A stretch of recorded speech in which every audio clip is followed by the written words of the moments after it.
Hi Great Drammers, I'm Greg, owner, writer, everything Great Drams, and today I'm going to go through another couple of reader questions. Just to remind you that you can send your questions in to greg@greatdrams.com or tweet them at GreatDrams, Instagram at GreatDramsGreg, Facebook /GreatDrams. Just send over your questions and I will try and endeavour to answer every single one, either via response or through the magical media of YouTube and video. And this week I'm going to be answering just one question, and it's about Haig Club. Is Haig Club bad for whiskey?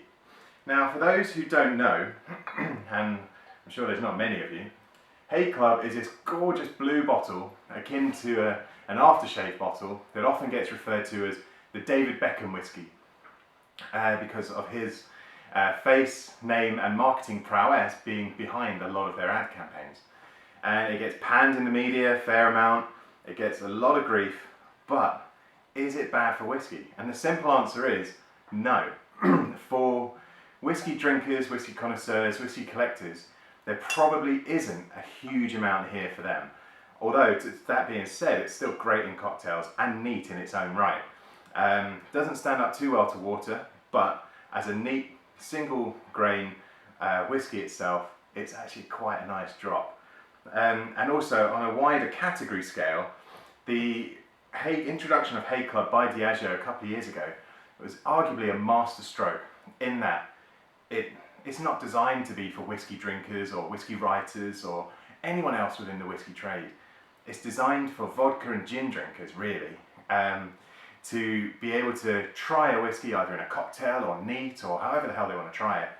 And even with Coke, which is one of the ways they promote it as being great with cola, and try that, enjoy it, and actually start to think, actually maybe whiskey's for me.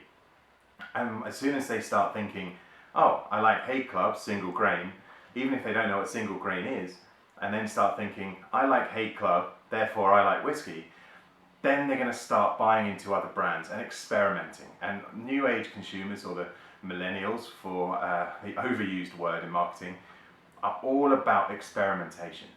And if you can get them onto trying a new spirit, a new brand, a new range, a new anything, they are, research says, they are more likely to go on a flavour journey and try different brands, either within the Diageo portfolio, which is obviously what they want to do, or across different brands and different ownership of brands like Beam, Suntory's Lefroy, or Douglas Lang's Rock Oyster, again Beam's Hibiki, and even some of Edrington's Macallan releases, such as Gold and whatnot.